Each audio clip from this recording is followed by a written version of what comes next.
On behalf of the General Assembly, I have... Au nom de l'Assemblée générale, j'ai l'honneur de souhaiter la bienvenue aux Nations unies à son Excellence Madame Michelle Bachelet, présidente de la République du Chili.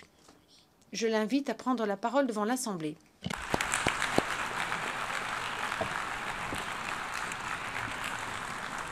Señor presidente, Monsieur le Président, Mesdames et Messieurs les chefs d'État et de gouvernement, Mesdames et Messieurs. Le monde d'aujourd'hui est un monde de défis redoutables. Nous sommes les témoins d'un ensemble de crises internationales graves dans différentes régions du monde qui ont eu des retombées négatives sur la paix et la sécurité internationale, notamment au Moyen-Orient, mais également en Europe et en Afrique. Les civils portent le fardeau le plus lourd dans ces crises et ils fuient désespérés pour avoir la vie sauve et se forger un avenir meilleur. En tant que communauté internationale, nous avons l'obligation de réagir avec solidarité pour rétablir la paix et alléger les souffrances des victimes de la guerre et des réfugiés. Nous saluons les efforts réalisés par de nombreux pays pour accueillir les réfugiés, mais nous devons en faire davantage.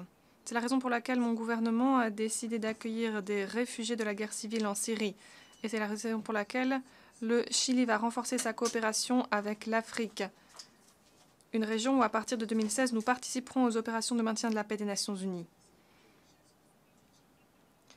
Alors que la paix est menacée, notre planète n'a pas non plus réussi à réduire les inégalités.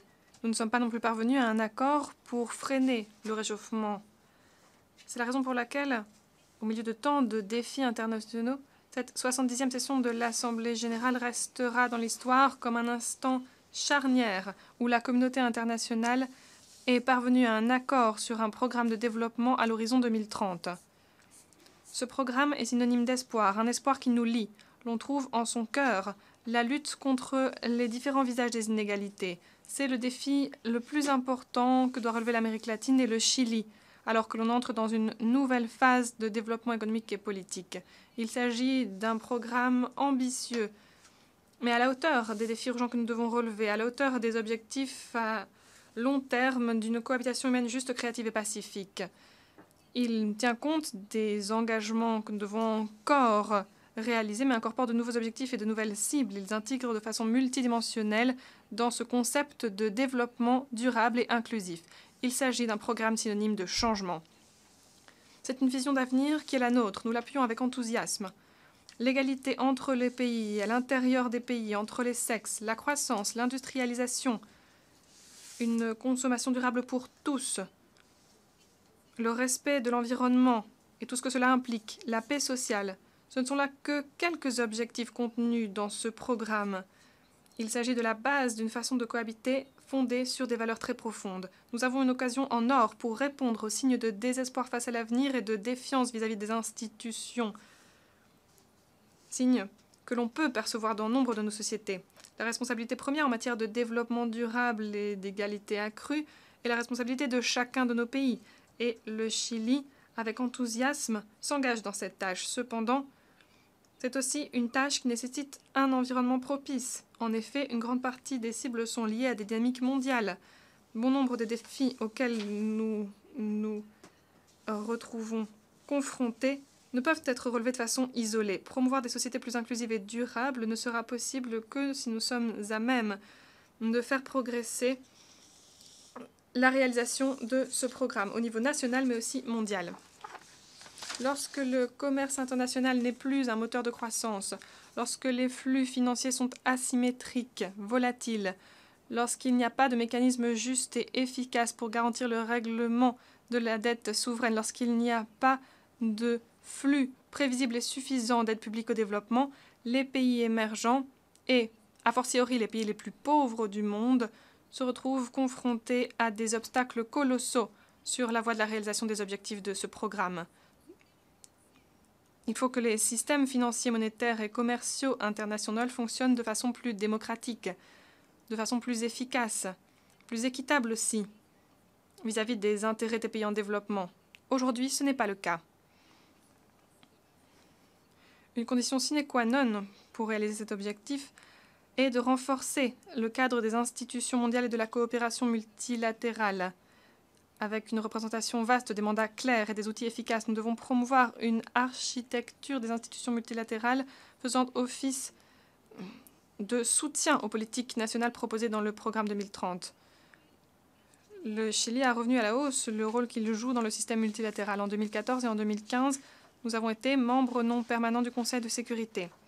À la lumière de cette expérience, nous voulons réaffirmer notre conviction quant à la nécessité de réformer cet organe. Il faut revoir à la hausse le nombre des membres permanents et limiter l'usage du droit de veto, en tout cas lorsque l'on a affaire à des crimes contre l'humanité. C'est une réforme nécessaire, en phase avec les progrès réalisés par le système multilatéral. Sans aucun doute, cela doterait cet organe le plus important des Nations Unies de davantage de légitimité. Notre pays est bien conscient de la responsabilité qui est la nôtre à tous, veiller au bon fonctionnement du système international. Nous devons rester fidèles au droit international. Cela comprend le respect le plus scrupuleux des traités, garantie de paix et de stabilité internationale. Pour cela, nous devons respecter ce qui est accordé et ne pas utiliser de façon indue les mécanismes qui ont été conçus pour résoudre pacifiquement les différends qui peuvent exister. Le Chili est empli d'espoir vis-à-vis de la COP21 qui sera bientôt convoquée à Paris. Le Chili est dans les pays qui comptent une des côtes les plus longues du monde et bientôt nous organiserons dans notre pays une conférence sur les océans. Le but étant de faire en sorte que les pays s'engagent volontairement à diminuer la pollution des mers, à contrôler la pêche illégale et à veiller à la diversité des ressources marines. Quant à notre contribution nationale, nous nous engageons à réduire d'ici à 2030 nos émissions de CO2 de 30% par rapport à 2007. Et nous pourrions même aller jusqu'à 45% si nous pouvons nous appuyer sur la communauté internationale. En outre, nous nous engageons à recouvrer 100 000 hectares de forêt et à reboiser 100 000 hectares supplémentaires. Le programme 2030 est un horizon partagé pour nous tous. Maintenant, il nous faut agir. Chaque pays sur le plan national, mais aussi à travers une forme de coopération mutuelle dans les différents espaces nord-sud et sud-sud qui existent, en affrontant ensemble les défis mondiaux dans les enceintes multilatérales. Pour conclure, je tiens à féliciter deux gouvernements qui ont rétabli entre eux des relations diplomatiques. Je pense à Cuba et aux États-Unis d'Amérique. C'est un grand pas en avant historique pour notre région et pour le monde. Le Chili encourage toujours à utiliser la voie du dialogue et à respecter le droit international. C'est de cette façon que les pays doivent régler leurs différends. Et nous nous félicitons également des accords qui ont été possibles récemment entre le gouvernement de Colombie et les FARC. C'est une preuve de bonne volonté. Et lorsqu'il y a bonne volonté, l'on peut parvenir à un bon accord. La Colombie et le peuple colombien peut compter sur nous dans ce processus. Un processus qui, nous l'espérons, les emmènera vers une paix durable. Nous pouvons être fiers de nos réussites communes. Même si l'avenir peut nous inquiéter, nous devons rester sur nos gardes. Mais l'espoir est de mise. Ce sont tous ces sentiments qui doivent nous guider dans notre détermination à édifier un monde meilleur. Un monde davantage équilibré, avec davantage d'équilibre entre le développement et la protection de l'environnement, un monde de justice, de cohésion, d'égalité entre les sociétés et entre les peuples. Merci beaucoup.